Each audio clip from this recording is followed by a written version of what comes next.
Nowadays we are discussing about the stereochemistry. Topic is geometrical isomerism. The question is which of the following compounds will show geometrical isomerism? First is B, C, D, E, F, G, H. What are the conditions that are essential for the existence of geometrical isomerism? Questions attempt करने से पहले हमें पता होना चाहिए कि कौन सी conditions हैं जो एसेंशियल होती हैं ताकि ज्योमेट्रिकल आइसोमेरिज्म एग्जिस्ट कर सके। दो कंडीशंस हैं। फर्स्ट कंडीशन है कि जो मॉलिक्यूल है उसके पास में डबल बॉन्ड होना चाहिए, मॉलिक्यूल के पास में डबल बॉन्ड होना चाहिए। दूसरी कंडीशन ये है कि जो सेम कार्बन एटम है, अगर ये हमारा फर्स्ट कार्बन एटम है और अगर ये हमारा सेकेंड कार्बन एटम है, तो दोनों कार्बन एटम्स के ऊपर में जो ग्रुप अटैच है, दोनों ही कार्बन एटम्स के साथ में जो हमारा ग्रुप अटैच है वो डिफरेंट होना चाहिए। अगर हम कंसीडर करते हैं C1 कार्बन को, तो C1 कार्बन के ऊपर जो दोनों ग्रुप्स हैं वो दोनों के दोनों ग्रुप्स कैसे होने चाहिए? वो दोनों के दोनों ग्रुप्स डिफरेंट होने चाहिए। जैसे एक यहाँ पे C1 कार्बन को अगर हम कंसीडर करते हैं तो C1 कार्बन के केस में एक साइड में मिथाइल लगा हुआ है और दूसरी साइड में हाइड्रोजन लगा है, तो ये किस टाइप का आइसोमेरिज्म है? ये सिस टाइप का आइसोमेरिज्म है। हमारे पास दो कार्बन है, कार्बन 1 एंड कार्बन 2, जो कि एक डबल बॉन्ड से अटैच हैं। डबल बॉन्ड से हमने उन्हें अटैच कर रखा है और उनके दोनों एक कार्बन के ऊपर दोनों ग्रुप जो है वो डिफरेंट लगे हुए हैं, दूसरी कार्बन के ऊपर जो दोनों ग्रुप है वो डिफरेंट लगे हुए हैं। तो ये हमारा है सिस, हमारा कंपाउंड है ब्यूट-2-ईन। और अगर हम ट्रांस की बात करते हैं, सिस के केस में दोनों बल्कि ग्रुप जो है वो सेम साइड पे लगे हुए हैं और ट्रांस के केस में दोनों बल्कि ग्रुप जो है वो अपोजिट साइड में लगे हुए हैं।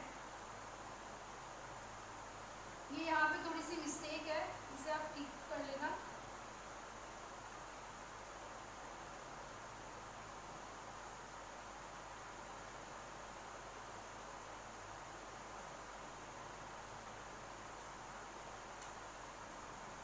ये अपोजिट साइड में आएंगे, अपोजिट साइड में होना चाहिए। ट्रांस के केस में दोनों अपोजिट साइड में होंगे।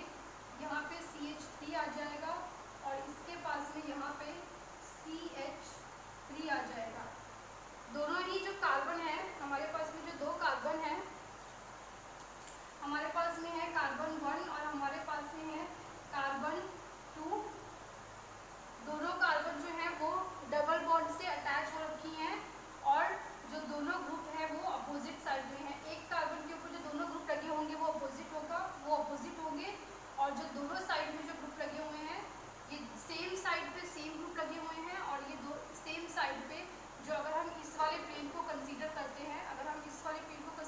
हैं, तो ये जो प्लेन है हमारे मॉलिक्यूल का जो ये वाला प्लेन है, अगर हम इस वाले प्लेन की बात करते हैं, ये जो हमारे मॉलिक्यूल का प्लेन है, इस वाले प्लेन की अगर हम बात करते हैं तो इसमें दोनों सेम साइड पे दोनों सेम ग्रुप हैं और इसमें सेम साइड पे दोनों अपोजिट ग्रुप हैं।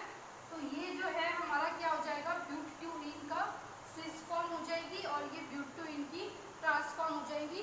दो कंडीशंस होती हैं एसेंशियल। पहली कंडीशन होती है कि मॉलिक्यूल के पास में डबल बॉन्ड होना चाहिए और दूसरी कंडीशन क्या है हमारी? दूसरी कंडीशन ये है कि जो भी हमारा कंपाउंड है, जैसे कि हमने कंसिडर किया है ब्यूट-2-ईन को, उसके केस में क्या हो जाएगा? जो दो एटम्स हमारे अटैच हैं, जो हमने दो एटम्स अटैच कर रखे हैं सेम कार्बन एटम पे, हमने दो कार्बन ली हैं, कार्बन 1, हमने दो कार्बन ले रखी हैं, carbon 1 and carbon 2 that are attached with a double bond, जैसे कि यहाँ पे मैंने शो किया है, मस्ट बी डिफरेंट। जो दोनों ग्रुप होंगे एक कार्बन एटम के ऊपर में, जैसे यहाँ पे हमारे पास में CH3 है और यहाँ पे हमारे पास ये है, ये दोनों के दोनों जो है डिफरेंट होने चाहिए। ये हमारी एसेंशियल कंडीशंस हैं। अब हम एग्जांपल्स देखते हैं।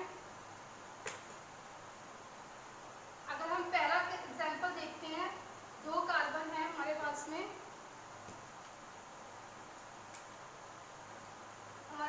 दो कार्बन है, एक हमारे पास कार्बन 1 है, एक हमारे पास में कार्बन 2 है। दोनों के पास में, इसके पास भी 2 हाइड्रोजन है, इसके पास भी हाइड्रोजन है। दैट मीन्स इसके केस में फर्स्ट वाले के केस में हमारा क्या हो जाएगा, फर्स्ट वाले के केस में हमारा ज्योमेट्रिकल आइसोमर नहीं होगा। सेकेंड वाले के केस में क्या हो जाएगा, सेकेंड वाले के केस में भी 2 कार्बन है हमारे पास में, कार्बन 1 एंड कार्बन 2। इसके पास में भी दो सेम कार्बन के ऊपर सेम ग्रुप है, तो इसके केस में भी नहीं होगा। फिर अगर हम सी को देखते हैं, सी के केस में क्या है हमारे, सी के केस में हमारे क्या हो रहा है, यहाँ पे दोनों कार्बन है, ये हमारे पास फर्स्ट कार्बन है, ये हमारे पास सेकेंड कार्बन है। इस कार्बन के ऊपर में, ये हमारे पास में सेकेंड कार्बन है, इस कार्बन के ऊपर दोनों ग्रुप डिफरेंट लगे हुए हैं। यहाँ पे हाइड्रोजन मिथाइल ग्रुप लगा हुआ है, यहाँ पे हाइड्रोजन और फिनाइल ग्रुप लग रहा है। दैट मीन्स जो हमारा सी वाला ऑप्शन है, हमारे सी वाले ऑप्शन के अंदर भी हमारा ज्योमेट्रिकल आइसोमेरिज्म इसमें एग्जिस्ट कर रहा है। फिर हम अपने डी वाले ऑप्शन की बात करते हैं। डी वाले में क्या हो जाएगा, डी वाले केस में देखो हमारे पास में 2 कार्बन है, पहली कार्बन है हमारे पास में ये, दूसरी कार्बन है हमारे पास में ये। दोनों ही कार्बन जो है वो डबल बॉन्ड से अटैच है। इसके पास में एक मिथाइल ग्रुप है, एक इथाइल ग्रुप है, इसके पास में एक हाइड्रोजन और एक इथाइल ग्रुप है। दैट मीन्स इसके केस में भी हमारा ज्योमेट्रिकल आइसोमेरिज्म जो है वो एग्जिस्ट करेगा। दैट मीन्स इसके केस में भी हमारा ज्योमेट्रिकल आइसोमेरिज्म जो है वो